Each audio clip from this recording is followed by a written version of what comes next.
Hi friend, আমি আপনাদের বন্ধু সিভিক ভলেন্টিয়ার। কাল থেকে আবার নতুন করে একটা ভিডিও সবারই সামনে ভেসে আসছে। তো সেই ভিডিও সম্বন্ধে আমি দু চার কথা বলবো। তো এখন নাকি বলছে স্থায়ীকরণের প্রস্তাব পাঠাবে, আর আমি আজ অবধি জানলাম না এই 13 বছর সিভিকের কাজ করে আমাদের আসল পরিচয়টা কি।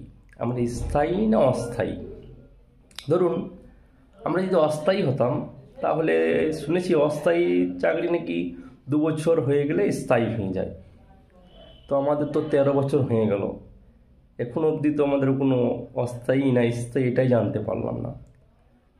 আবার এদিকে মাননীয় মুখ্যমন্ত্রী 6 বছর আগে একটা বলেছিল ভাষণে, নজরুল মঞ্চে, যে সিভিকদের ধীরে ধীরে জুনিয়র কনস্টেবলে পদোন্নতি করা হোক।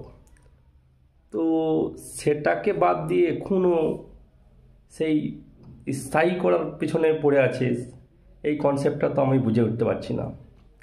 কারো যদি জানা থাকে তাহলে প্লিজ আমাকে একটু বলবেন যে আমরা স্থায়ী না অস্থায়ী। বুঝলেন? Tata, bye bye. আবার পরে আসবো একটা নতুন ভিডিও নিয়ে।